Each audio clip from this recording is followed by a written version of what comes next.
We are currently live. It is Tuesday night here in Buffalo, New York. Just give me a second here. We are getting all set up.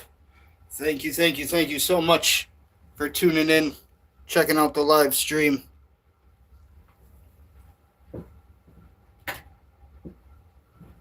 Okay, what is up, ladies and gentlemen, ghosts and goblins, witches and wizards, vampires and werewolves?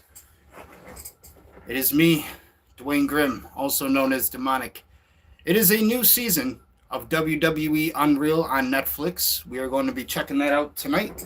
So thank you so much, anybody out there checking out the channel, anybody who's new here, anybody who's reoccurring viewer. Thank you so much for spending some time with me tonight and checking out the new season of WWE Unreal on Netflix. Of course, as some of you may or may not know, WWE has been going around a lot of channels and issuing some copyright strikes to anybody who's taking content from them recently.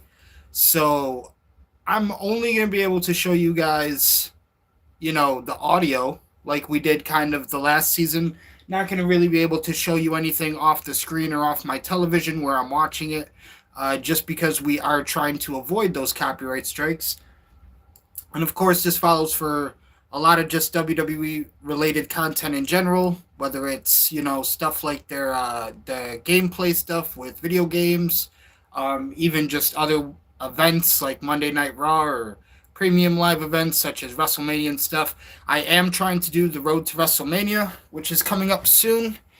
As you all know, I tried to do a little bit traditionally here on the channel now. We've been trying to do the Road to WrestleMania every year recently because that's my favorite year. Was taking a sip of the Dr. Pepper there, my bad. But that is my favorite time of year, I should say, the Road to WrestleMania. So I always try to include a lot of the events like the Royal Rumble, Elimination Chamber, WrestleMania itself. We're going to try to do a watch along to all of those this year. Recently too on the channel, I wanted to do a new series which I thought would be kind of fun. It's basically just me doing like a what if series of booking WrestleManias from the past. I start with WrestleMania 10 because that's really the first WrestleMania that I started watching when I was growing up. Hey, how's it going, Call of Duty King? Thank you for checking out the channel. Appreciate you tuning in. We're still getting set up here. I'm going to be watching some WWE stuff tonight. So, you're subscribed. That means a lot to me. Thank you so much. I appreciate that, brother. Hope you're having a good night. Getting into some Call of Duty, I see. But as I was saying, I've been doing a new series on the channel recently where it's just like a what if of booking, because I've always loved to do creative writing and just booking for professional wrestling. So that's a new series that I'm doing on the channel of just WrestleManias from the past. Just kind of just something fun that I've wanted to try recently. But tonight we're going to be watching season 2 of WWE Unreal. This is going to be episode 1. We'll probably do episode 2 tomorrow if I have some time. I might be live streaming some Battlefield 6 myself.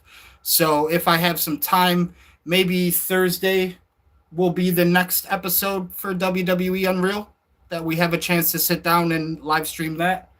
Another thing too that I wanted to talk about was what the fuck are my Buffalo Bills doing getting rid of Sean McDermott?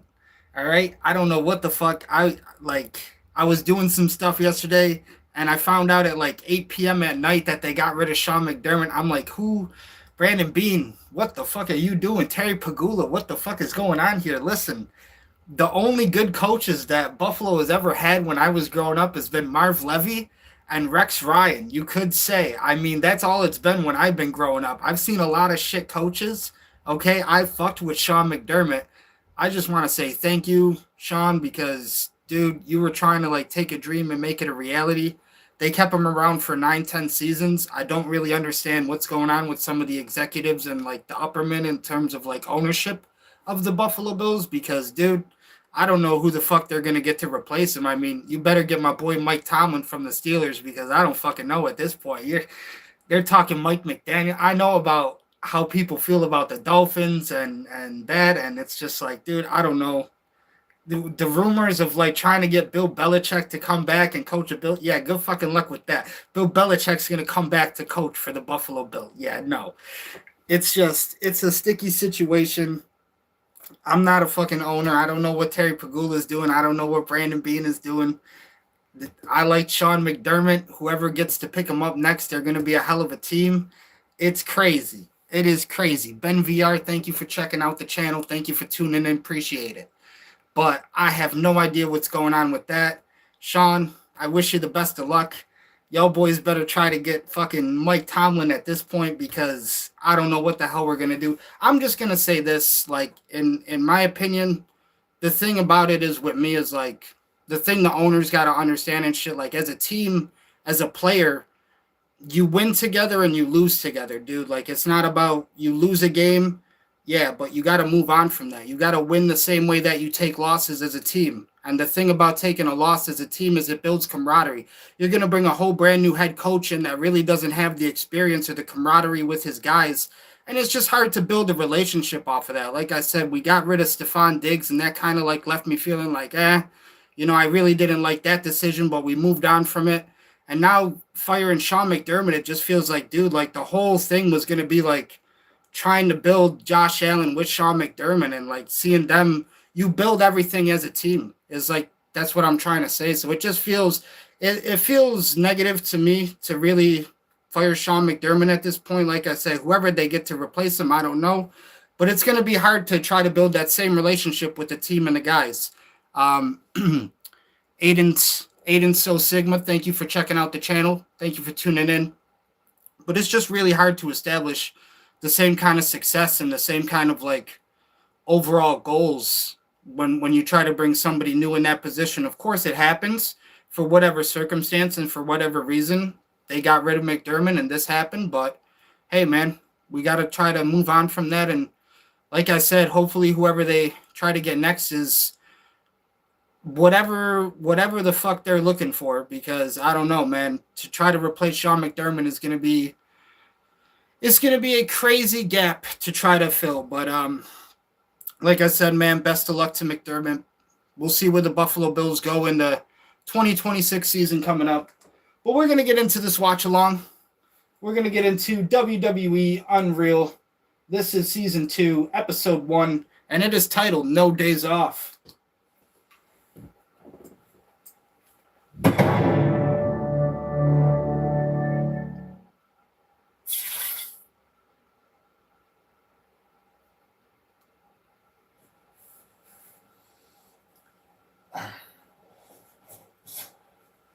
We're opening up with the visionary. My birth name is Colby Lopez. Colby Lopez. Colby Daniel Lopez, middle name.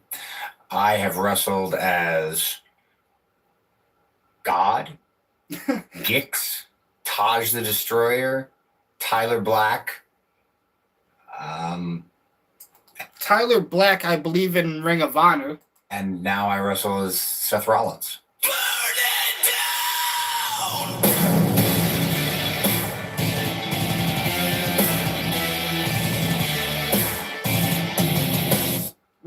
We can also talk about like what's been happening in terms of like the WWE booking recently, because I have had some ideas for this year of WrestleMania. You know, like I said, we're going to be watching the road to WrestleMania with the Royal Rumble and Elimination Chamber and all that. I do have some ideas myself for what I would like to see. Booking, you know, the storylines recently have been kind of interesting, how they decided to keep the title on Punk, take the title off of Cody, moving forward. I really don't want Cody to win the Royal Rumble coming up. I really don't want fucking Cody to get a third Royal Rumble victory for no reason in Saudi Arabia. Where I would, you know, this is kind of what I picture right now. If they were to ask me, I'm thinking maybe Brock versus Punk for the World Heavyweight Championship night 1 Saturday, WrestleMania 42, Vegas again. Brock and Punk have obviously wrestled in the past, especially at SummerSlam, but I think, you know, in terms of where everything is right now, it could work.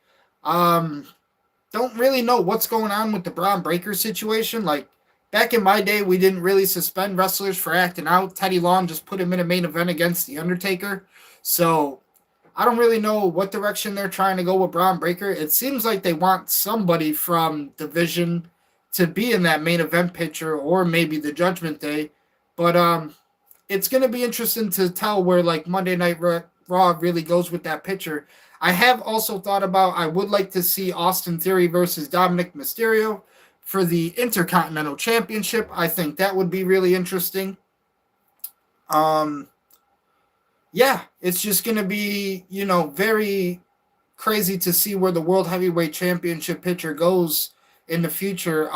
In terms of the WWE Championship, I would like to see Drew McIntyre lose it before going into WrestleMania. I know he took it off of Cody recently, which is nice. But I would like to see some kind of triple threat scenario where it's like Sami Zayn versus Solo Sikoa versus Randy Orton for the WWE Championship, where we have Randy Orton as the champion going into WrestleMania 42. Other than that, I mean, I'm trying to think of like some other big matches off the top of my head that I can think of right now. I mean, I've thought about the Fatal 4-Way Women's Tag Team match. All of this I've listed on my Twitter, my X page as well. So if anybody wants to check it out, I have already like placed down some booking that I currently want to see for WrestleMania 2. Hello, Katie's. Thank you for checking out the channel, tuning in. We're watching WWE Unreal Season 2, Episode 1 here on Netflix. Just doing a little bit of a live stream tonight and taking some time to talk.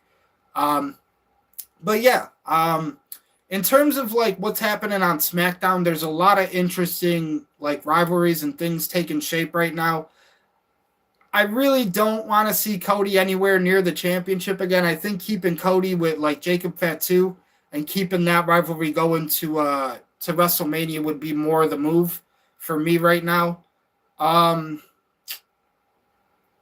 We'll talk about it more. Let's get more into this episode of WWE Unreal.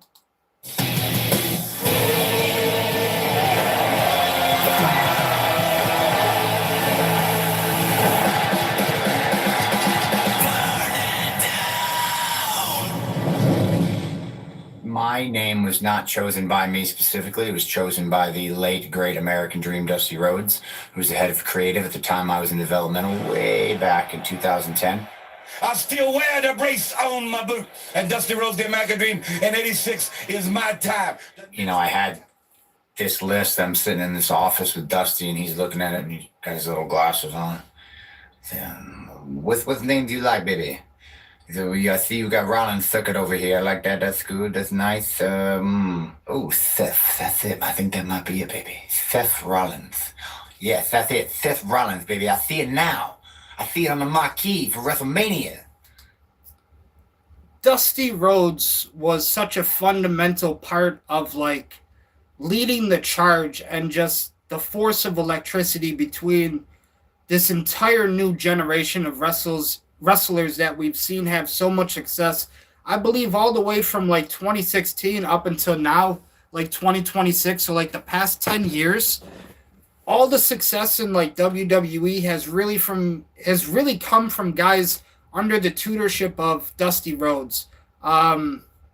He meant so much to like guys in NXT at that time, and just the pivotal pieces that were going to become the future of WWE, like how we have Roman today and Seth, and Dean Ambrose was in that group with the Shield.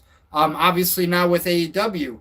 But Dusty Rhodes meant a lot to the locker room, so much. And then when he passed away, it was such a heartbroken hole in the heart of the roster, because that was somebody who taught them so much, had taught them how to overcome all of their fears and try to accomplish their dreams. So rest in peace to Dusty Rhodes. Obviously, they have Cody now, and we've seen the whole story with Cody recently and what he's been able to do since returning. Again, Cody Rhodes isn't really my guy. He's not really the person that I would pay a ticket just to watch Cody Rhodes. Obviously, I like Roman, but Cody was never my WWE champion. It's nice to see what Cody Rhodes has been doing, though, with all his success, and like I said, with the story of Dusty Rhodes. But at the same time, I don't want to see Cody win the Royal Rumble this year or main event another WrestleMania. I like the idea of having him in a feud with Jacob Fatu and moving that into WrestleMania. Again, the main event picture this year, it has to be a little bit different than last year, I feel like, for WrestleMania. So they're going to be doing it in Vegas again. I think, having it in Saudi Arabia for WrestleMania is really going to be fucking interesting because it feels like all the Saudi Arabia events to me have been throwaways. So WrestleMania just doesn't really make sense to me. So just having the thing in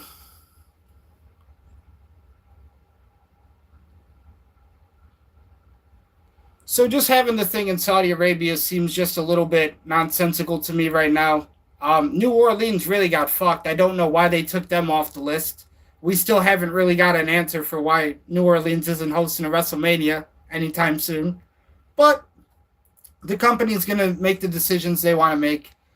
Like I said, Cody got to do his story. He got to do the WWE Championship thing, and there's just been a lot of times where you can only do that for the company so long. You have to put somebody else in the picture, obviously, when we talk about guys that we want to move forward and just push to the next level. I think putting the title on Drew was kind of a bit of a surprise. Happened after the 3 Stages of Hell's match. But then again, Drew deserves these opportunities. It's nice to see him have the championship right now. I just would like to see maybe Randy Orton win the championship going into WrestleMania. We'll do Sami Zayn versus Solo versus Orton, triple threat, WWE Championship at WrestleMania. I feel like would be really interesting. And then who knows? That could be the next defining chapter for a guy like Sami Zayn or Solo Sikoa when you want to push them to the next level and make them a WWE champion. Is it the time for Sami Zayn? I feel like Sami Zayn has a lot of success and a lot of the fan support behind him. Pushing him in the road to WrestleMania would be the right move. There's going to be a lot of telling signs to see the Royal Rumble, and we get to see Elimination Chamber, so we'll get to be able to see more of what's to come moving forward. Seth Rollins, baby, that's it. That's it, we got it. The visionary, the rebel. I wanted Solo Sikoa to defeat Roman Reigns for the WWE Championship originally. I thought it was going to be Solo Sikoa taking the championship off of Roman. We'll keep it a family warfare kind of thing. They gave it to Cody. Cody is undefeated in fucking Bloodline rules matches. I don't know how this guy... They might as well make it the American Nightmare rules match at this point. I don't fuck... Revolutionary Seth freaking Rollins. Coming out of WrestleMania, Seth Rollins is at the tip top. A position that I think everyone who gets into our business wants to be at. Very few have the ability to get there and to stay there. But Seth freaking Rollins has just mastered this art. Seth Rollins. Seth freaking Rollins. A.K.A. Colt Lopez. A.K.A. the greatest man on the planet. AKA God. My hot husband. A wrestling god. Oh, that was terrible. Oh my God, Seth going up top. I like where this is headed. Rollins to the top of the ring. I mean, listen, they've been calling Gunther the career killer recently. That feels like a jab at Randy Orton to me because Randy Orton's always been the legend killer. Apparently, Gunther now is the career killer because of what he did to Goldberg and John Cena. I like having Gunther actually be the final match for John Cena, how they ended everything with John Cena. People are mad that John Cena lost his last match. Listen, guys, they put John Cena over my entire life. Our entire generation, John Cena was the guy. He was our champion. John Cena won enough matches in his career. It's okay if John Cena wants to put Gunther over. Maybe the booking and the outcome of the finale and the ending wasn't what we all wanted it to be. Sure, we can be mad about that. Gunther won. He made John Cena tap like a little bitch. He made John Cena tap out. He's running with the heel thing right now. I think it's great for, the character that they're trying to develop around Gunther and for what Gunther's trying to be in his WWE career. you know, like I said, it feels like a jab calling him the career killer. But hey, maybe Seth Rollins is the next wrestling god. We don't have JBL around anymore, so Seth Rollins, wrestling god, maybe. Leg drop for Becky. You know, I love having her on the road with me. It's a great thing to be able to share special moments together, understand each other, be there for each other. I remember the first time I found out that Becky and Seth were an item, and I had no idea. And it was the last time we were at MetLife Stadium for WrestleMania. And then Becky was about to go on, and I was behind Gorilla, and all of a sudden I see them making out. Love you. Love you. I think I even joked like, God, get a room. Becky's like she's one of zero.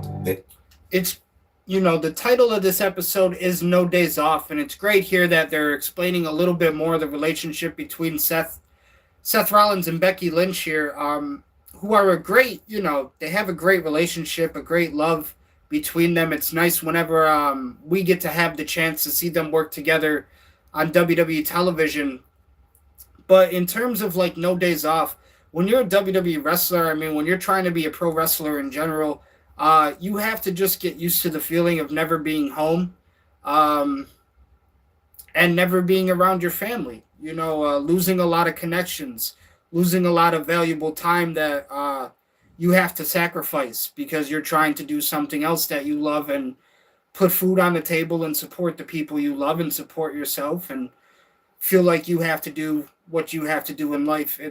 It's a lot easier now, in terms to communicate with your family when you're on the road than it was back in like the 80s and the 90s. We have a lot more easier access to like phones and ways to communicate now. So, but you're not, you know, in terms of like one-on-one in person physically being there, you lose that with a lot of people. I tell people all the time, it's nice when wrestlers, before it was strictly prohibited, and when Vince McMahon was doing this in the 80s and the 90s, he did not want the wrestlers dating. He did not like it when wrestlers dated. A lot of those tropes kind of broke when obviously the things with Stephanie and Triple H started to happen more, and then you started to see more relationships between the wrestlers and whatnot. But really, when it was behind the scenes, when all the cameras were turned off, wrestlers just had their families, and you know, it was hard for a lot of people to understand the sacrifice that has to be made when you're trying to live the life of a professional wrestler. So I tell people all the time, I love when wrestlers have the chance to date and find each other and find that love between each other, because it's so hard to find that with a person who doesn't really understand what professional wrestling is, doesn't care about it, doesn't love it the same way that you do. And that's the reason a lot of relationships are painful and have broken up and haven't lasted. And certain wrestlers, it affects them, right? And you want to be able to go home to your family and know that these people support you and still care about you and whatnot. As doing what you love, even if you're not around them as much as you would like to be. But when wrestlers now have the chance to date each other, I love it because it allows them, they obviously understand what it takes to do this. And I think it allows them a little bit more freedom to be able to say, hey, we want to be with somebody who at least understands what we are sacrificing to do what we want to do for ourselves. She's a unicorn. They don't make those, you know. Thank God I snatched her up. We had a very small wedding in Kauai in 2021. I now pronounce you guys married. We didn't have a band. We didn't have a DJ, nothing. It was 20 people in Kauai. So we put my phone in a bowl and we had our first dance, and that was it. It's the most rinky-dink shit. Phone in a fishbowl. It's a great thing to be able to travel the world. Wedding dance in Hawaii. With my best friend and my wife. in WWE. It is relentless. It is waves against the beach. No matter what you're doing, the story never ends. 24/7, 365, no days off here. We get to WrestleMania, are paying off months of work. The day after WrestleMania, we're beginning the cycle all over again. And that's pretty much what it is to be a professional wrestler, at least for the WWE. You know, this is a 365-day-a-year job. Holidays included, weekends included, birthdays, weddings, anything you got going on in your life, we got wrestling going on in ours. So when you want to be with the WWE, when you want to have this kind of lifestyle, and especially when you want to be successful at it, you have to be able to be willing to sacrifice a lot of time and put in the work, right? It's having the ability to show up every day and be the workhorse for the company. The only times you're never really going to be working is if you're injured or if the company really just doesn't have anything for you to do. And that's usually a bad sign because that usually means you're on your way out the door, right? And you're going to be working for another promotion soon. But this is a 365-day-a-year job, holidays included, weekends included, weddings, birthdays, anything you got going on in your life, we got wrestling going on over here. So if you want to do this, you have to be willing to make that sacrifice and put in the time and put in the work. And like I said, we get to WrestleMania. This is my favorite time of year. I mean, the road to WrestleMania is the biggest time of the year. For wrestlers, if you're not on that card, if you're not on a WrestleMania match card, if you're not in any kind of storyline that's going to be, placed in that card and on that event, it's bad news bears. I mean, you might as well start thinking about what else you want to do or something because, and like I said, obviously you could be injured at the time and that could really, shift things around a bit and you could come around for the next one. But as a professional wrestler, you want to be on WrestleMania. It includes the biggest superstars. It is supposed to include your biggest superstars, your biggest bad guys, your biggest good guys, your biggest heroes, your biggest villains, your biggest stories, your biggest rivalries are going to be on that card. That's what makes WrestleMania. That's what makes it what it is. And WWE has been doing it now for 40 years. When we talk about promotions like an AEW and a TNA, I love them, don't get me wrong, but it is so hard to even try to amount to the level of success that WWE has over the years. They've been doing 40 WrestleManias now. AEW has yet to even do one WrestleMania event, I feel like, that even kind of, goes toe-to-toe with like a WrestleMania. And for TNA and other promotions, that's really where they lack. They just can't. You don't have the star power on your roster or anything like that. Maybe in New Japan. Obviously, New Japan can do it with like their Wrestle Kingdom and all of the great stuff they do over in Japan. I feel like that's the only one that obviously probably rival a WrestleMania because Japan is so big when we talk about professional wrestling. That's probably the only thing that could ever rival something like a WrestleMania right now. But even then, when we talk about WrestleMania, we're talking about the biggest professional wrestlers in the world on one event, on one card, or 2 nights now, how they've been doing it. I like the 2-night thing where it's night 1 and night 2. I love it for WrestleMania. But you want to have the biggest professional wrestlers in the world. It's your biggest heroes, your biggest villains, your champions, everybody. They are going to be on that show. And that's why it's important to not be wanting to take any days off either.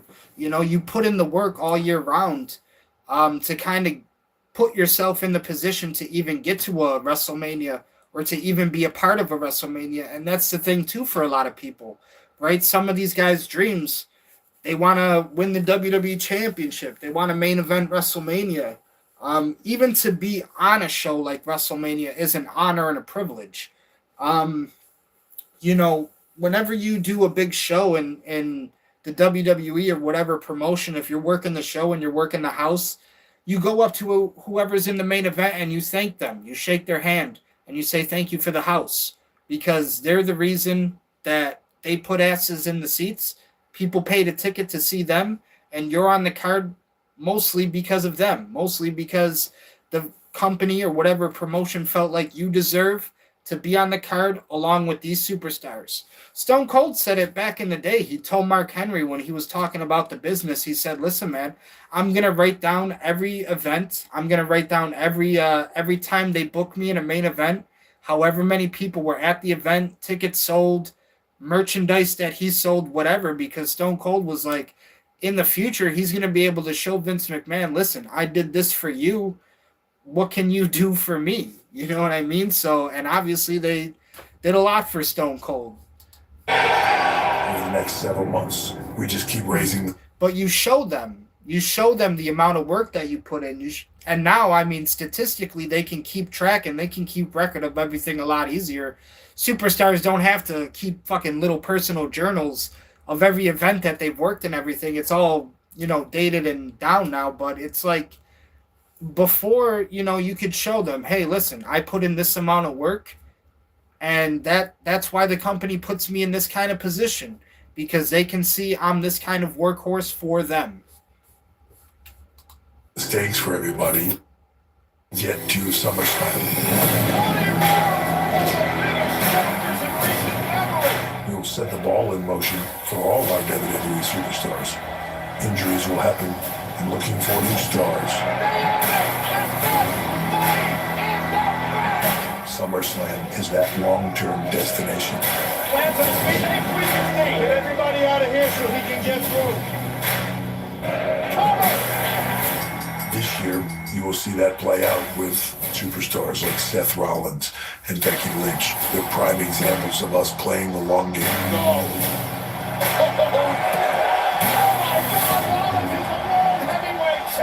Their build to SummerSlam began at WrestleMania.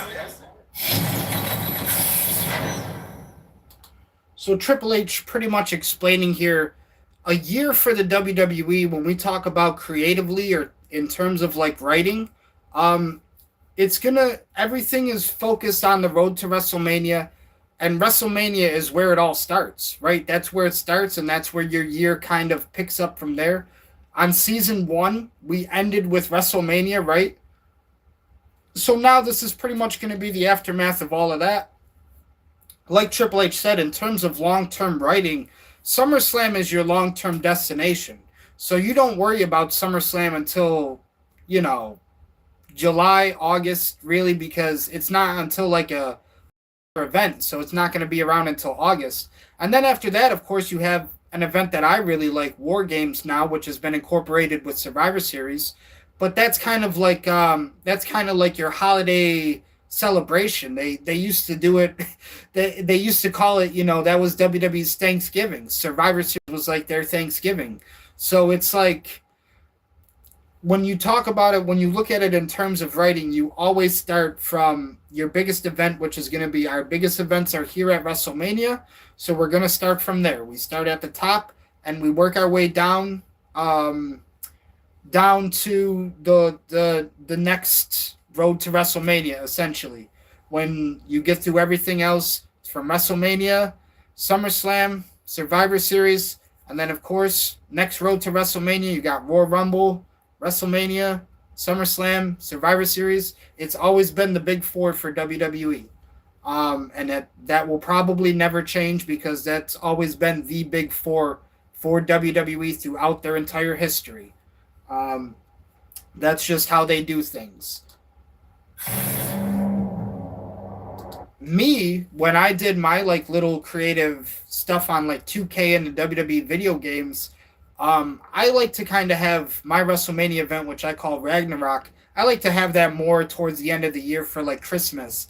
I like to actually have Chase the Grail around September, and then you have obviously Oktoberfest and Halloween Havoc, and then I'll have Nail in the Coffin, which is kind of like your No Way Out Elimination Chamber, and then of course Ragnarok for Christmas and the holiday season. I've always felt like having some kind of big event at the end of the year is kind of how it's supposed to be, but I can see why a lot of sports or a lot of big sport leagues like WWE and professional wrestling don't do that.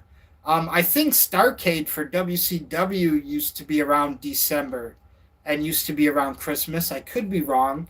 But I think WCW used to try to have Starrcade around Christmas. So for me, I like the idea of doing Ragnarok for my pro wrestling live event. I like doing that around Christmas because that's just the big final celebration of the year.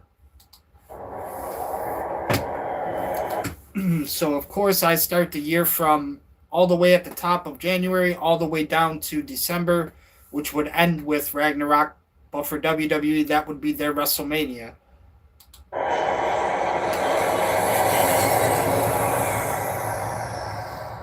Let's see. How long you been working? Gosh, Kobe, how long have we been working? Like in the ring? Yeah. Yeah. It's the fourth or fifth time here. Yeah, when did I start? 2 months ago? Yeah, sounds about right. About 2 months. I think I just love the idea of having a big wrestling event for Christmas. I used to love watching Tribute to the Troops when they would do that in like actual boot camps in like Afghanistan and Iraq. And I used to get to watch that during the holiday season and around Christmas. And I just love those memories so much. So one of my ideas is like I wish the NFL would start, like I wish an NFL football season would start around July.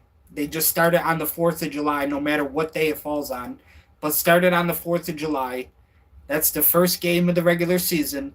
And then from there, we could have our Super Bowl around Christmas. And you could do the Super Bowl before the year even ends. I just like the idea behind it. I get why, like I said, sports leagues and other sports don't want to do it. But I just like the idea behind it. So whenever I get to do my wrestling stuff and my kind of booking for like 2K and on my video game series, I like to have my Ragnarok, which is essentially my WrestleMania, around Christmas because I just like having a celebration around Christmas to end the year. Just trying to get calloused again. The way that I've been writing a lot of my music is I'll start around like March, like around St. Patrick's Day. So St. Patrick's Day will be like the first kind of like song that I release. And then from there, or the way that I did it in the past, it's been, go from St. Patrick's Day all the way into Thanksgiving. So like I'll start St. Patrick's Day 2024, all the way until Thanksgiving of 25.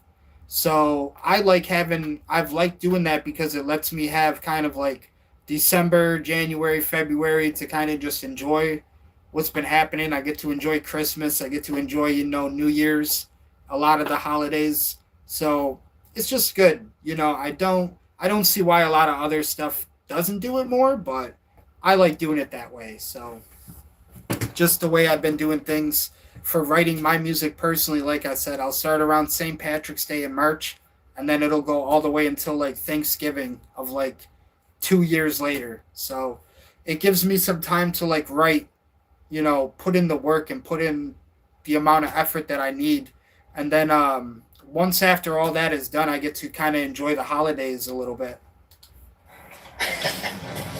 So it's Tuesday. And then obviously focus on 4 what I days want to before do for May. the next year and build off of that. They're the man.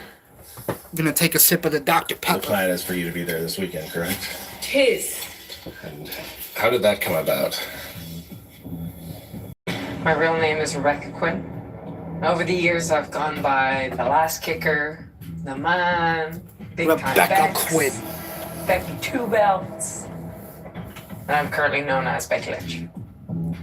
Becky Two Belts. Becky Lynch, very talented, top of the women's locker room, but starting out maybe just a notch behind some of the other folks that came up same time as her. Well, I was seen as somebody. I know another match I wanted on my card now for WrestleMania 42. I just thought of it. We got to put Gunther versus Roman. You got to have Gunther versus somebody big at WrestleMania 42. Gunther versus Roman, Triple H. Somebody out there, if you're listening, listen, you don't got to pay me now. I'm just spitballing the ideas. We got to do Gunther versus Roman. Book it, WrestleMania 42, Las Vegas. We could talk about payments later. Whatever kind of incentives later. Maybe they could give me front row tickets for a lifetime like I'm Smiley. I don't know. Just fucking we can figure something out. But I'll give you Gunther versus Roman WrestleMania 42. I do want to see that. Who had something, but not it. Not like star appeal. I was constantly on the chopping block from day one. Sort of makes her an underdog. Because you're the least relevant of all of us. And then she uses that underdog persona for her character. There's a moment where Nia Jackson just legitimately busted her nose.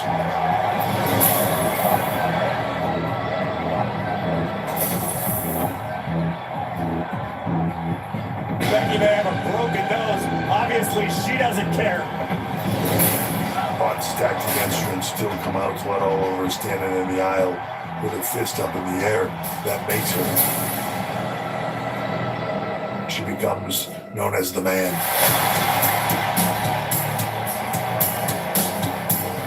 And usually, the man is a man. But when I rose the ranks, then I was the man. Because I was the top dog.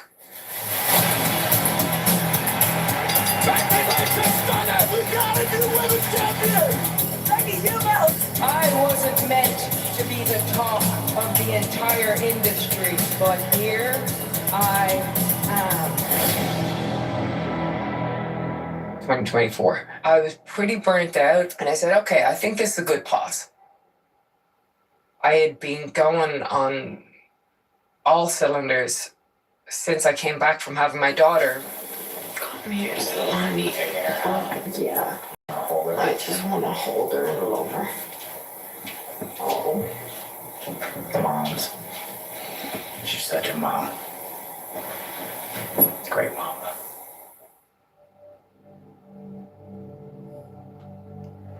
Oh, she's out. Rue Lopez. Seth and I are parents to our little daughter, Rue Lopez. Ring the bell. She puts so much pressure on herself to do everything well, including be a mother, that he's still going to feel like maybe she's not doing it right. I cannot say enough about how incredible she is as a mother, how caring and responsible and loving she is. Good set, baby. I love WWE, but I was away from her quite a bit. And I felt like when I come home, she'd be mad at me, you know? And I hated that. She was always like my little bud. Oh, that's Dada's. Yeah, did we get this? For all the thrills that you feel going out there in front of 30,000 people chanting your name or booing you or whatever it is.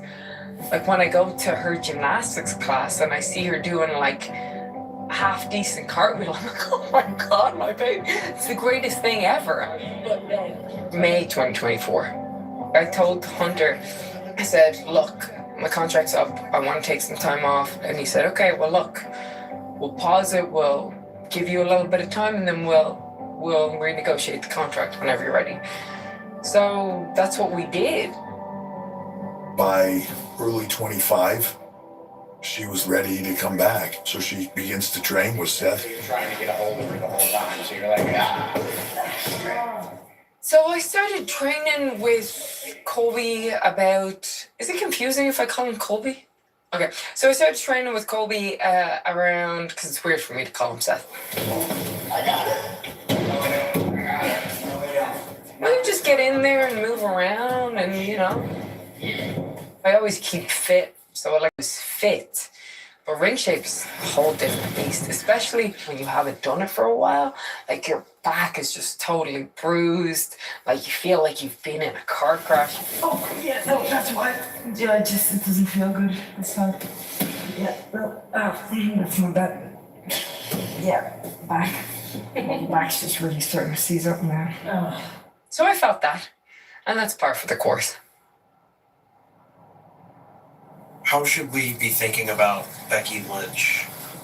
Right now, Now we got a WrestleMania 41 writers meeting at the WWE headquarters. Sounds like they're going to be talking about Becky Lynch here moving forward. the plan with Becky is this a surprise at WrestleMania. Did we talk about, the surprise of Mania as Lyra, is like Lyra's part then? So we talked about, Yeah, okay. Bowser Bell in ring Lyra Valkyria is as good as anyone. My real name is Aoife Cusack. I've wrestled as Valkyrie, Aoife Valkyrie, and now with WWE, Lyra Valkyria. Lyra Valkyria, she's here. Lyra Valkyria. I'm from Dublin, Ireland, and what made me want to start was Becky Lynch. Becky Lynch making her NXT debut. The first NXT match I ever saw was Becky Lynch's debut. I turned on the TV, there's an Irish girl doing an Irish dance. And that's when I really started to wonder, well, where did she learn wrestling? So that was when I started to look into wrestling schools near me. The Fighting Becky Irish. came to our gym in 2018. I was a nervous mess.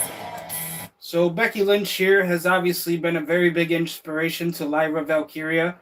Around 2018, Lyra gets interested in wrestling and finds a school where Becky Lynch is actually teaching some stuff. So Lyra Valkyria actually learned a lot from Becky Lynch when she was coming up the ranks.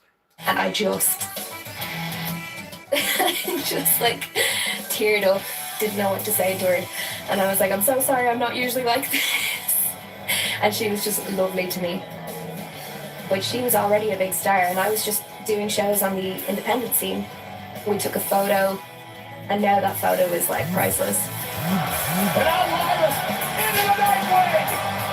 The cover. There's your brand new Intercontinental Champion. It's kind of been a meteoric rise. It's just been the most insane year of my career so far. And then fast forward to Lyra Valkyria winning the Intercontinental Championship. Lyra Valkyria, who was one of the breakout stars of 2024. In what we do, when there's connective tissues and you present them right, it can be a very powerful thing. Like Becky with Lyra, somebody that we know she has an emotional connection to, they can work and be very powerful. If Lyra did not have a partner and there's oh my God, who she's going to get. There's nothing wrong with saying, oh, it's so obvious it's going to be Becky Lynch. And then it is. When she comes out, they're going to lose their minds. They're going to fucking pop with Becky Lynch is back. She's petrified she's going to come back and be less over. But the thing is, too, though, in the writers' meeting that Triple H is having with his writers, he's saying to them, listen, the obvious thing that they're going to say is, well, who is Lyra Valkyria's tag team partner going to be at WrestleMania 41? Obviously, everybody is saying it's going to be Becky Lynch. Even if they pull the obvious card, you can do that. You can give them Becky Lynch and say, okay, you think it's Becky Lynch? Here's Becky Lynch. Here it is. Here's what you said it's going to be. But the thing that people aren't expecting is when Becky Lynch turns on Lyra Valkyria at the end of the match, when Becky Lynch turns heel.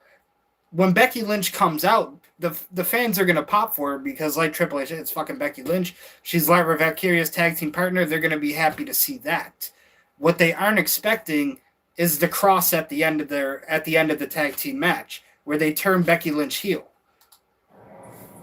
When you're in this world and you're always wanting to be on top, you have to kind of feel like you're always fighting something. You're fighting yourself, you're fighting, people that feel like they want to put you down. You're also getting opinions about yourself constantly, about who you are. Not that you believe them, but maybe it lies somewhere in the back of your head where you're going like, oh, maybe I am a bad person. You feeling good though? My back's really sore. Sitting around. I love working. I love getting out in front of the crowd. I love wrestling. But there's also that hard part of now Mama's got to go to work. That guilt is always hard. Like I had this little kid that I had then been leaving. I felt like when I'd come back, like she was angry at me. Like I hadn't had enough time with her. That's hard. Like I said, the WWE, it's an amazing life because if you're willing to sacrifice, you can achieve your dreams. You can amount to great things and have a great career and a accomplish some pretty unbelievable things.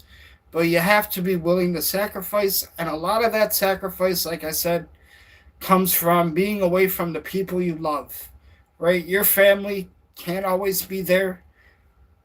The people that you love, they can't always be there, and you have to still go to work, and you have to do whatever you're trying to do at the end of the day for yourself. And for a lot of the people that you love, it's hard for them to understand that, because they don't want the same things that you want. But the WWE is great because it can make you a star, and you just need to be able to find a way to balance the life of being a star and the life of trying to have a family. The time off, it was maybe going to be forever.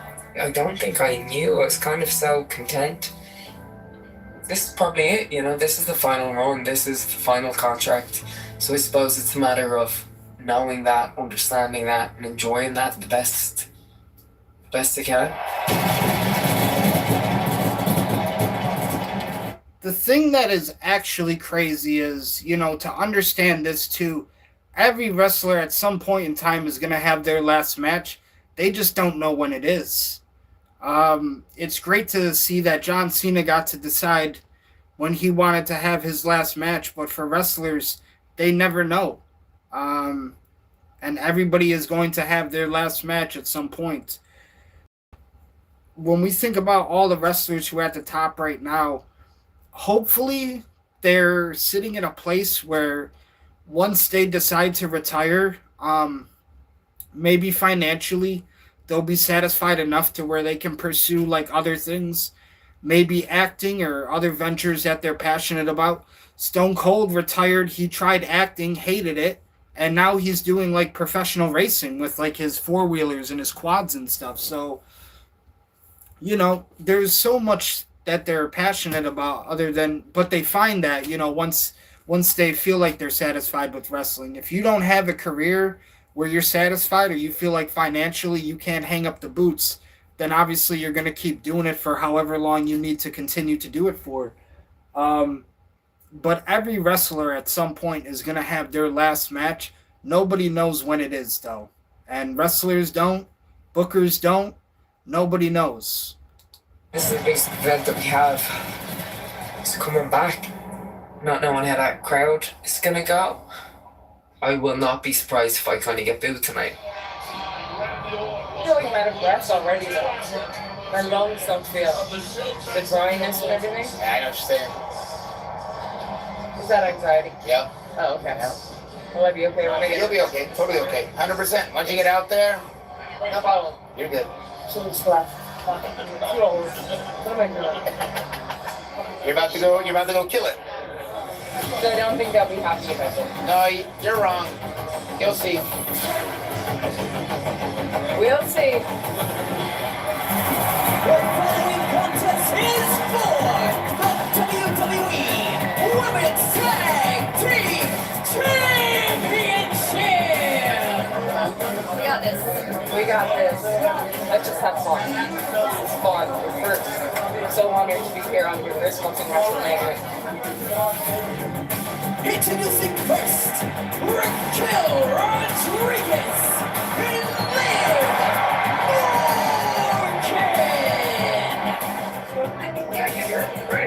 Morgan! Yes, they will. Let's see. Introducing the challengers, Lyra Valkyria! Becky, they're going to load you, so that way it's going to be a big reveal at the doors. 63,226. We'll find out who Lyra's partner will be right now. And her tag team partner, Becky!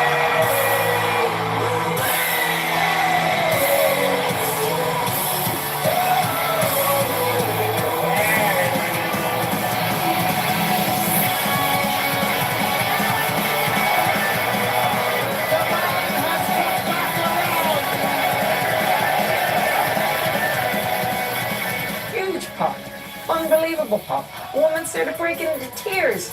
Tears of joy. She's crying. Yeah, they fucking hate Becky. Oh, what a boo. Dude, Lyra's nearly crying now. To stand at the ramp when her music hit, what a huge opportunity. It was an incredible ovation.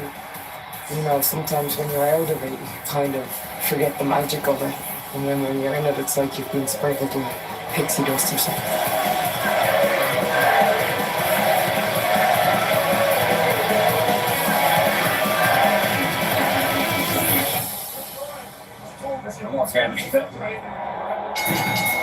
We are underway. Tag team champions now have isolated the Intercontinental Champion. Big boot from Liv Morgan. Lyra Valkyria needs to get over to the fresh Becky Lynch. Lyra trying to battle back now. Elbow by Valkyria. Oh, Austin! Shoulder first struck. Hey, here comes the man. Huge pop for Becky. Phenomenal. Yeah. It's been almost a year. Lynch has been waiting for this. The WWE Universe has been waiting as well. And the man Becky Lynch going skyward. And Becky down goes Rodriguez. No signs of Reed Ross whatsoever. The next quarter. Liv Morgan getting ragdolled around by the mouth. Becky back on her feet. She's got Morgan. Seven arms, the man. Handle. Slam. Becky and Lyra on the ground. Welcome back. Becky Lynch. Becky Lynch and Lyra Valkyria are tag team champions. I'm looking forward to working with Lyra. I'm looking forward to giving her a story. She's so good. As the mentor leads the way. I genuinely told her, I said, you are my biggest hope for the future because I want people to be like her. She's kind. She wants to work hard and you need people like that. 3 Irish girls. To win the tag team championships with her at WrestleMania. What an absolute dream. What I love about it is, one, storytelling is good, but we're making characters along the way. Becky is getting over Lyra. That's the magic. They didn't double cross her at the end. They didn't have Becky Lynch turn on Lyra. It is great to see, though, how they have had Lyra Valkyria come up behind Becky Lynch. You know, and she never expected it to happen, but she's won the tag team championships with Becky Lynch at WrestleMania. And I believe now, you know, after Becky Lynch did double cross her, once they lost the tag team championships and Becky crossed her, I believe Lyra did win the Intercontinental Championship from Becky Lynch. So it's great to see the story that they've put the two of them in. And throughout the years, you know, you're going to be able to see more of Lyra Valkyria and Becky Lynch along the way. I don't know what we're gonna do tomorrow. That was my favorite thing. TJ looked at me. Oh, I booed the shit out of her. I was like, And it's an old girl crying. yeah, a girl in the crowd just bawling when she came back.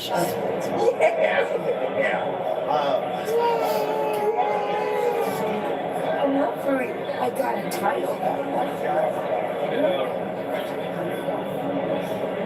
Is that so cool? Yeah. But Becky Lynch does not cross Lyra Valkyria at WrestleMania 41. She and Lyra Valkyria go on to win the tag team championships. New women's tag team champions are Becky Lynch and Lyra Valkyria after WrestleMania 41. You can hold it. It's kind of heavy though, isn't it? Yeah, like that. There we go. Let show Joe say, I'm the champ now. Oh, yeah. You having fun? As you're talking about WrestleMania sort of being like the Super Bowl, it really starts again the next day with Monday Night Raw. In the case of Becky Lynch, it's an opportunity for us to start a different path on the road to SummerSlam between her and Lyra. And now Lyra trying to retain the tag title. So obviously the next night on Monday Night Raw, the season isn't over. The season isn't over after the Super Bowl when you're a WWE wrestler. You're a professional wrestler for the WWE. You got your Super Bowl, which is WrestleMania, and then the next night you got Monday Night Raw. So the next night, it's a rematch for the Tag Team Championships, Women's Tag Team Championships. Lyra Valkyria and Becky Lynch going against Liv Morgan and Raquel Rodriguez. Now, obviously, this is where they start telling the story of where Becky Lynch is going to double-cross Lyra, betray her, and they start feuding together. And I believe, like I said, Lyra did win her first Intercontinental Championship from Becky Lynch. So they ended up telling a hell of a story there. And it was never an intentional one, but it is a good story. Becky, coming to the floor. The strength of Raquel on display. Raquel was leading to Lynch. I missed the finish. Turn around, Lyra, turn around. Morgan, oh, oblivion. Spike Lyra.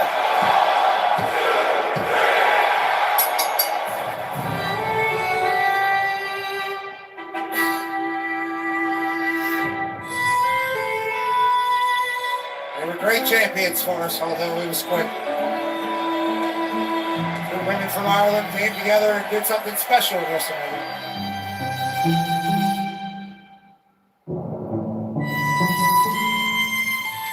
That's actually a great piece of commentary right there. Two women from Ireland came together and did something special at WrestleMania. And there's the betrayal. Betrayal. You want to turn her heel. It's a good way to do that. Betrayal's always a great catalyst for somebody becoming a heel. The hell is Becky Lynch doing? What did Lyra do?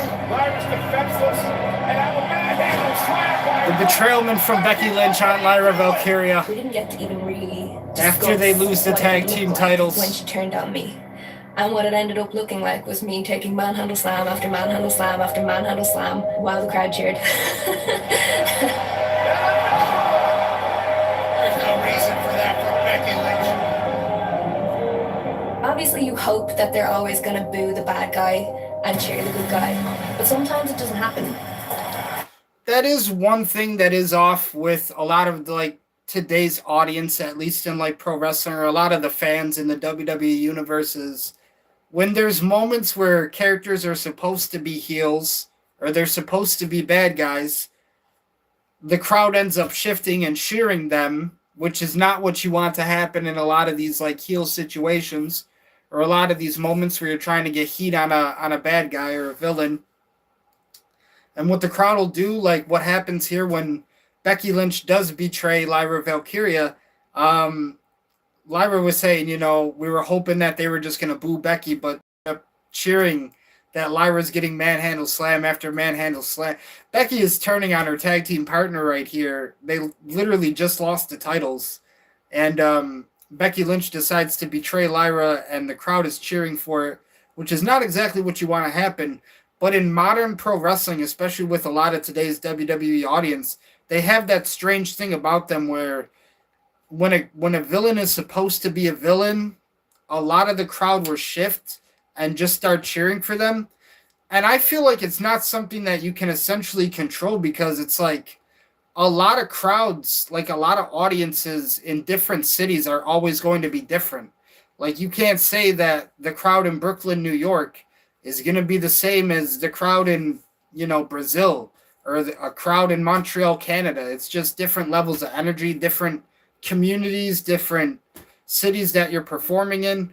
I remember The Miz was getting interviewed recently by Chris Van Vliet, and he said, when there's moments where he wants to be a bad guy, and if they are booing him, because he's because he's a bad guy, or if they're going to cheer him because they want to cheer him because they know how good he is, he doesn't want that. He wants them to do it naturally, or he wants it to be authentic, because when you're a bad guy, you try to earn that disrespect. As much hatred as I throw on Logan Paul's name, and as much as I despise him, every time Logan Paul goes out there, he's going to get booed. because he's that character, he's that level of a heel. It doesn't matter what the fucking guy does. The guy could donate 1 million teddy bears to charity, or fucking sign 1 million autographs for fans in the WWE, and people will still boo him, which is the great thing about him being a heel.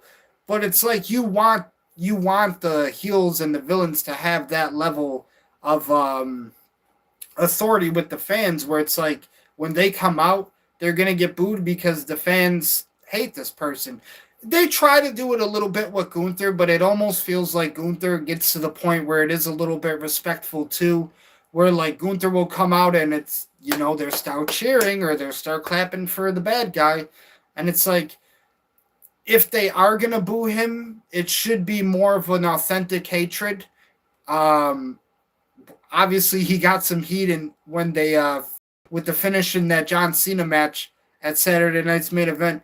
But it's just the point of like The Miz said, like if you're going to clap for somebody because you know how good they are, or you're just going to boo them because you know they're a bad guy and you want to boo the bad guy, that shouldn't be that way. You should do it authentically. You should always want to feel like you genuinely boo that person because you hate that person, or you cheer for that person because you genuinely want that person to win and be successful in their matches.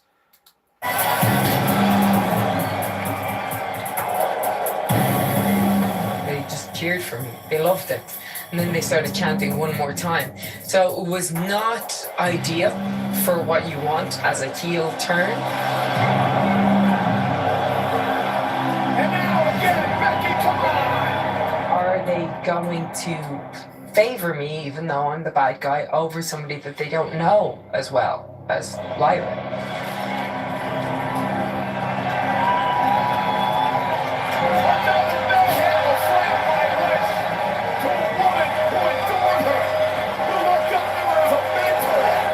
I also wasn't that surprised because I feel like I'm still building that connection with the crowd, and it's just going to take time. And Becky, she's not only very established, but she always had that connection with the people and the crowd. When I was gone, I realized I've already achieved everything. Now it's the long game. How can I make this business a little bit better? How can I be really good at being bad? And how will we get Lyra over? Well, we will. I know I will. Coming off of WrestleMania, so many huge attractions. Bruce Pritchard, WWE Executive Director. You're looking at a few weeks later, Backlash. And it is a pain in the ass to come up with a Backlash after you spend as much time as you have to spend to create a WrestleMania, to create the mega event of the year. But I think everything was either just getting started. And that's the great part of working 365 days and being a creative writer for the WWE, or even just a professional wrestler. It never ends. Even after you've worked so hard to create something like a WrestleMania, what's the next step? What's going to be the next thing, right? What are we doing next? Well, we got Backlash next. Now you got to try to build the matches up for Backlash and build stories for Backlash and build your cards for Backlash. So it's going to be never ending. And creatively, one of the things that, is a problem right now that they're trying to figure out at this time is how are we going to make Lyra favorable, or how are we going to make the hero be in a position that we want the crowd to cheer them because we want them to win over somebody who's so established, like a Becky Lynch, who at one point, right, two belts Becky. So somebody like Becky who's been around for a while, when you put them in that position and then you have them turn on a Lyra Valkyria who is not yet, Lyra Valkyria at that time had only really been around for like a couple months to maybe a year, really, with the WWE. So it took some time for Lyra to also build herself up and also get that push. But that's what it's always about too, creatively sometimes, is how are we going to push the good guy to want to be in that position where the audience and the fans want to see them win. Or we had seen a lot of. and to try to freshen things up, you have at your disposal other characters, and one of those characters being Pat McAfee. So the thought is could that be a good opponent for Gunther, and something where we could lean into using Pat McAfee, who's been in the ring a couple of times for us. Pat McAfee! If Gunther really is the career killer, is this something that we can say too? Like, Gunther ended the career of Pat McAfee, essentially? Like, can we just say that? Like, if Gunther is the career killer, we got Goldberg, John Cena, and Pat McAfee on that list? I mean, come on now. Is here! My name's Pat McAfee. I've wrestled under the aliases Pat McAfee. Pat McAfee is the face of WWE to a lot of people. Pat's association with us goes back quite a way. I was vaguely aware of who he was. I know he's a kicker for the Colts. Gotta lay down the side like that.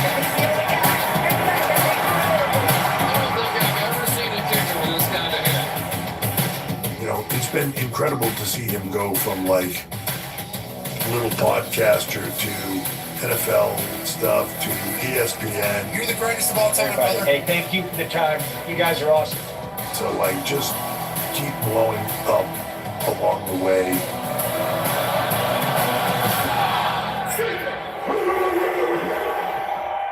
We all found out that he was a big wrestling fan. I was running announcers at the time, and I brought him aboard to start doing the pre-shows for our NXT premium live events. It really is about the fans. And he was amazing. And that was really where he and I developed a relationship. Just a year ago, I was pumped just to be announced for the NXT pre-show. Now Michael Cole is putting me on the WrestleMania pre-show, which is a kickoff show, which is incredible. This is awesome. As Pat and I worked together in the commentary booth for 3-4 years, it was pretty obvious the camaraderie and the friendship and the chemistry that we had developed. So when we were looking for a special attraction for our next premium live event, which was Backlash, we landed on the fact that, you know, Pat McAfee sticking up for his best friend, a 58-year-old Michael Cole, might work. Over the months leading into this, when we first planted a seed, Pat and I started doing a lot of things together, like yeeting with Jey Uso. You're nailing it, Cole! I had to be on the game tonight. It was the Raw after WrestleMania, and this was probably the best night to get this little story started. You're Gunther, and it's the night after this horrible loss. You didn't get the best of Jey Uso. Everybody's loving it, eating it up. Well, at least we have a champion who actually smiles now and has a good time. Yeah, that felt good. But you're Gunther, and you kind of see Michael Cole doing this. It just kind of like brings up all those feelings of anger, resentment, and it's just kind of easier to kind of take it out on someone like a Michael Cole, someone who you feel like you can bully.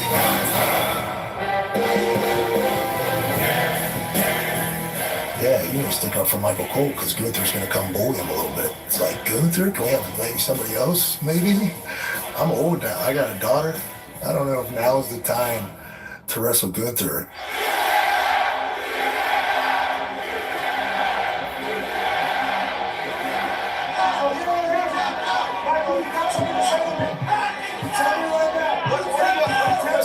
What are you upset with us for? I'm out here doing this. I'm doing my job. Hey, Gunther, not for nothing, but I'm not the one who tapped out.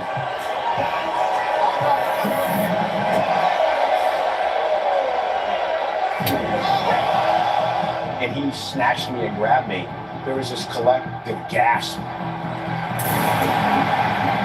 And then when Pat came into fray, and there was just this roar like, oh my God, here's this guy coming to the aid of his best friend.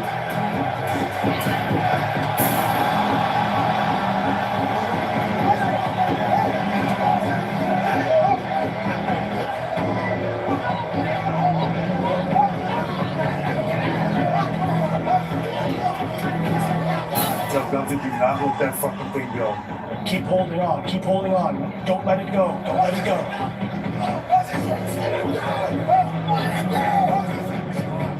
Keep choking him out. He was certainly clamped down on there, and I naturally run red. Let alone if you cut off oxygen to my head. All right, you can let him go. Okay, let him go. Let him go. Let him go. Let him go. Pat and I are real great friends. And I know that if this wasn't a story and this was real life out on the street, Pat would have done the same thing for me. So that makes it real. Pat,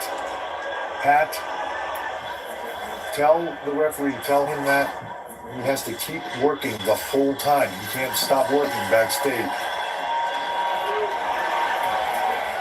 Has somebody told him that? I don't see anybody telling him that. If he comes out of character when you go backstage, you're screwed. I was being told literally by Adam Pearce, who's standing next to me with his arms, we are still alive. We are still alive. And in my eyes, fan of wrestling, arena's going dark, and then we got a video package or commercial, and we're back on the other side. I'm going to be gone. So the fact that they stayed live on me after getting choked out all the way to the back, it's like, oh, I don't know if I'm that good of an actor, brother. I'm gonna be exactly how I feel right now.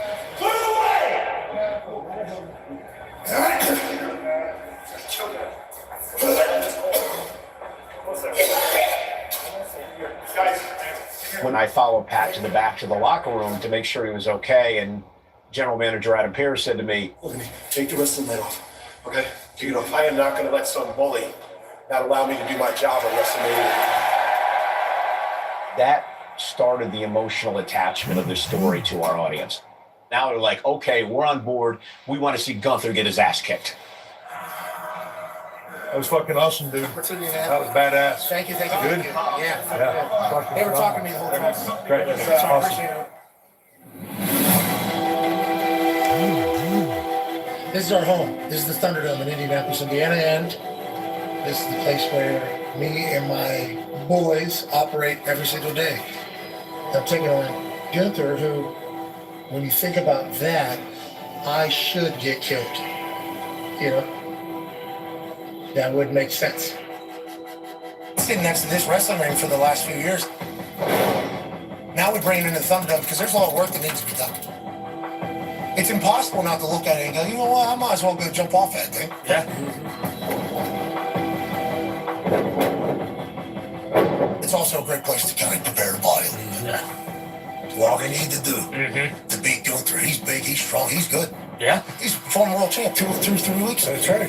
Best in the world, they said. Yeah. I've had I don't know, I think it's 7 matches in my life. I've had a couple massive wins. Beat Austin Theory at WrestleMania. Holy moly! Look at you, truly just leaped to the top rope! You gotta be kidding me! That was sick! From the Superplex! I beat The Miz at WrestleMania. And taking out The Miz! He's super athletic. He's done this enough to understand how it all works, but just doesn't have the experience. This match at WrestleMania and shares a beer with the text all the way! So this is like the first match in long. That was one of Stone Cold's favorite stunners that he's ever given, by the way, where he stuns Pat McAfee. Time. I just gotta get it out. Get my ass. Like 2 complete different universes. The only thing you can't prepare for is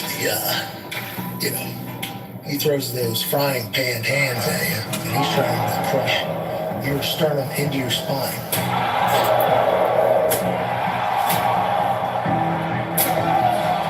There's nothing like it, so I don't know how you prepare for that.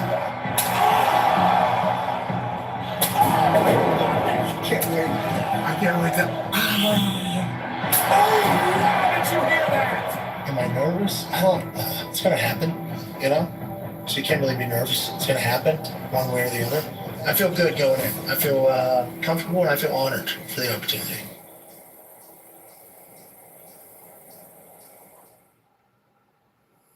The question becomes, do you make that match here? Gunther. It's predictable to go out and just have the match and have Gunther beat him and be done with it. If we go down that road of McAfee catches the quick win, Gunther's got to be on a tear after that. I'm having a hard time talking about that. I don't know why Pat McAfee's beating Gunther. Pat wrestling at WrestleMania or SummerSlam.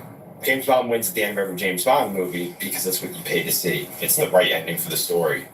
Gunther just said, I'm more focused than ever, and I was going to lose to our color commentator. And then he's going to have to go out to the ring the next week, and Pat's going to be sitting 10 feet to his left, and it's going to be like, yeah, I got messed with, but I beat him.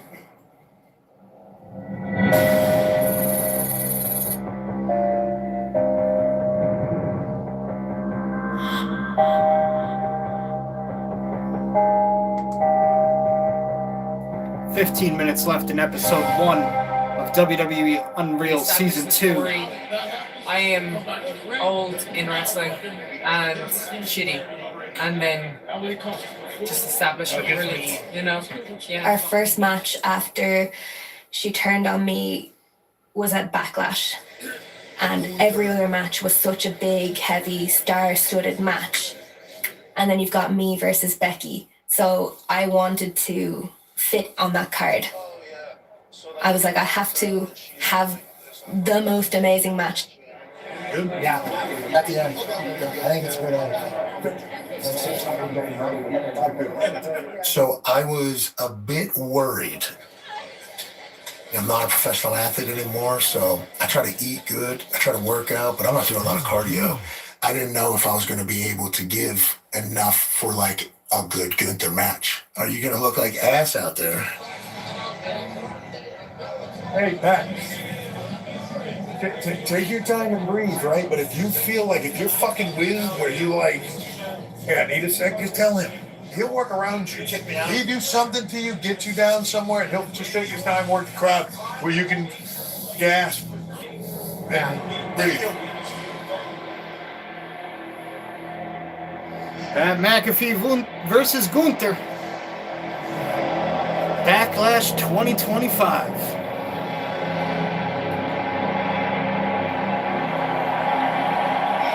Tonight, Wade, I'm extremely nervous. I feel sort of responsible for this man being in this predicament tonight. Gunther is really great. I'm really happy with what they've been doing with Gunther's character and just his overall career so far in the WWE. You're going to put him over on the end? Yeah. What are you doing? I figured it out, yeah. Okay. You feel it? Don't feel like a handshake. No, like I feel like the more you kind of telling him, like, hey, you're a tough motherfucker. Yeah, you know what I mean? Yeah. And things may finally be settling down in the mind of Pat McAfee. The time for talk is over. And oh my God, what a predicament you find yourself in against this man, the ultimate destroyer. Come on, Pat. And Pat is in a tremendous shape and ready to go. Come on, Pat! Hey, tell Pat, show me a little fire. Like he wants this fight. He wants the fight. I wouldn't say a tremendous shape, Michael Cole, but I would say the best shape that Pat McAfee could probably reach. When you're watching it, I'm like, how is that person even able to get up? And then you think to yourself, oh, well, professional wrestlers are so tough. That shit hurt, bro. The chops are out of control. Everything hurts. I had welts all over me. That was certainly a mental moment for me. Pat needs to get angry. Tell Pat, get angry, fire up. Give me some fire here.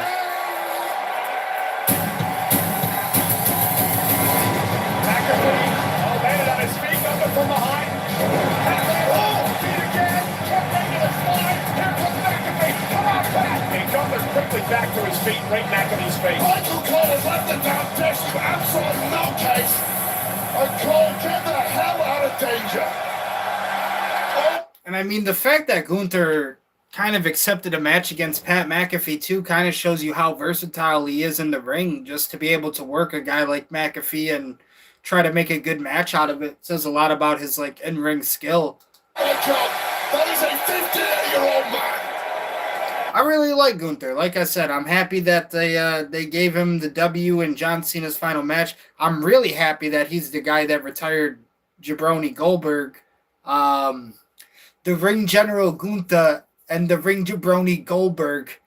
But Gunther has been great. I'm really happy with what they've been doing with him recently, and I really just want Gunther to continue to really do great things and continue to be a success in the WWE for however many years he has left here. Get the hell off it, Gunther! What the hell are you doing? Oh! Get away back if you're going to call him! Slinger alive! Slinger locked in deep! About 11 minutes left in this episode. Once again, the power, the strength of this Austrian destroyer. Pat McAfee, welcome to the greatest, most unstoppable force Europe has ever created. Okay, try to reach, at least try to reach. Yep, there you go. Then in my head, this is it. At the end of the match, I was out. Then I hear the crowd. It sounds, a little louder. Tell him that he wants to fight up once, man. They'll go fucking apeshit. Triple H via the ref's mouth says to me, come on, you still go. Tell him to fight up to his feet. Tell him to fight up to his feet. On Pat McAfee summoning strength from God knows where. I thought back to when I was, watching or commentating, like when somebody gets back up, they're fighting. I even give like one of these, just one of those, because I think that's what you're supposed to do in the moment. Tell him to sell this. And then all of a sudden, Gunther takes him down, and I was say, it's over. Yep, that's it. It's over. That is over. Get Pat McAfee some medical attention immediately. The win, the loss, doesn't matter. Pat McAfee was more over in the loss to Gunther and how he did it than he was in the build-up. He earned people's respect, and he went toe-to-toe with a killer and lived to tell about it. Wow. A rare show of respect. Thank you, Pat McAfee. What's that? Hitting the fight up? I did. You feel it? Yeah. I felt like, man, if he comes up, they're going to blow. Yeah. I am green as shit in that business. That's why you'll never hear me say, yeah, I was good in there. But you will definitely hear me say, I'm fucking proud. I don't know how many more I'm gonna have. So I try to just take one Polaroid, basically. A well-deserved standing ovation for a man who performed above and beyond this evening at Backlash.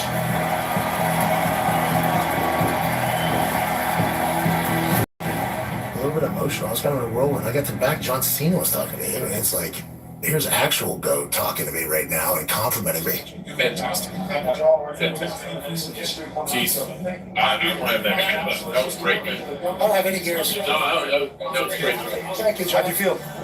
This felt good. Not bad? Everything was good. You didn't look bummed. Now, there was one time in there I told Danny, hey, I need one. I forget what it was. Might have been early. You didn't look at it all. Dude, I kept watching to see if you were going to be gassed, but I never saw you where I was like, oh, he's whizzed. At all. Yeah, I feel good. Yeah, at all. It's really good. Okay. Yeah. Happy with that. Congrats. Thank you. Congrats. Thank you. Lyra is kind of like my Achilles heel. She is my kryptonite. But I also wanted to make this like her coming out party. Like, how do we show these people who the hell Lyra Valkyria is?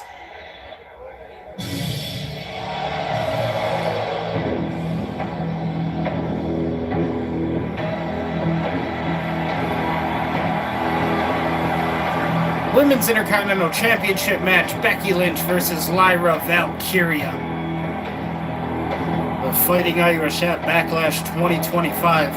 Lyra does own a victory over Becky. Lyra beat Becky Lynch to take the NXT Women's Championship. Little Irish battle, no big deal. Becky Lynch continues to show tough love to the young Dubliner, who formerly idolized Becky Lynch and basically used Becky Lynch as the blueprint. And Lyra punishing Lynch here with the Intercontinental title on the line.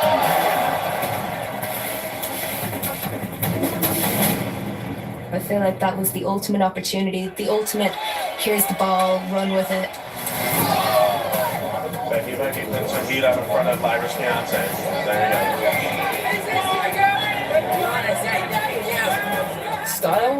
terms of wrestling as a heel, well, I'm not really flashy. I'm just a bit of a scrapper, you know, so that's a little bit easier to adapt to being a heel. Somebody down on Lyra. Becky trying to use the rope in the official part.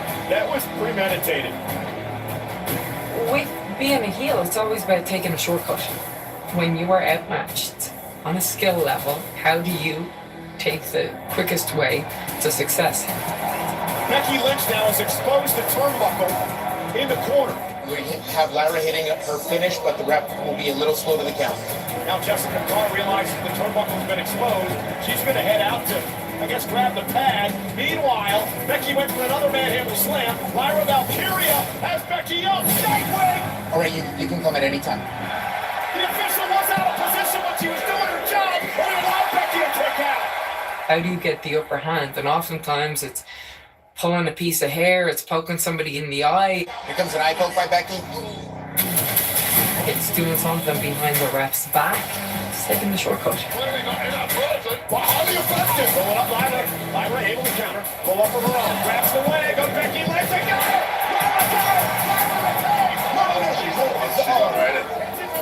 Yeah, Becky jumped it right away, I'm sorry. Lyra Valkyria wins, retains the title, and Becky Lynch clearly frustrated. All right, go.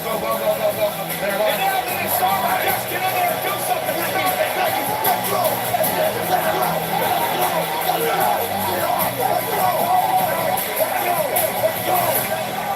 Match is over. You don't need to do that.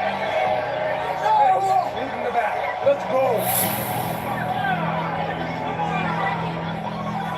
I would have let that wind breathe a minute before you jumped her.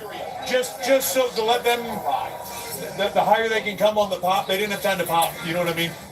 If you gave them time to pop, they come up. No, that's all good. Let them get there and then take it away from them. It's really a bigger reaction. But very good. Great match. Great match. You guys have good chemistry. Yeah. A lot of people were saying that we had the match of the night, and I feel like that one couldn't have gone any better. I beat the man. How are you? Your hips? Both of them?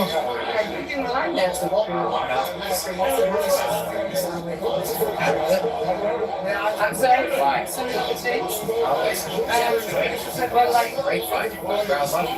Like, I believe that Lyra is the future.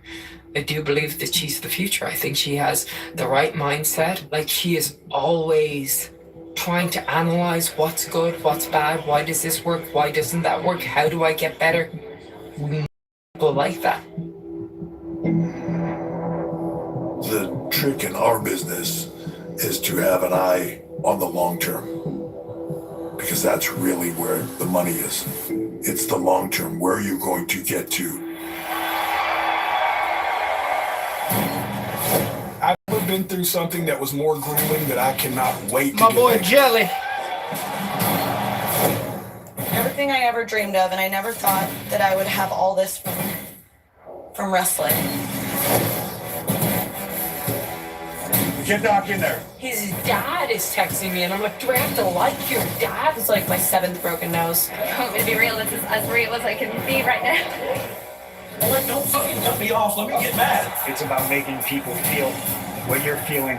Money in the Bank is one of the most dangerous matches here in the WWE. I love that violence. Cero miedo. That was fucking awesome. You can literally go from being at the bottom to being at the top in one moment.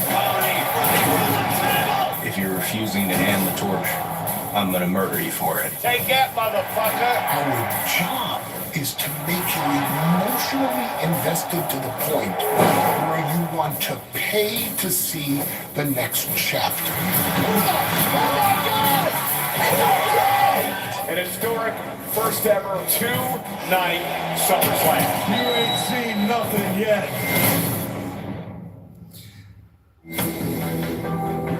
Ladies and gentlemen, ghosts and goblins, witches and wizards, vampires and werewolves, that is going to do it for our live stream tonight, our little watch along here for WWE Unreal Season 2, Episode 1. Thank you so much, everybody out there, for checking out the channel.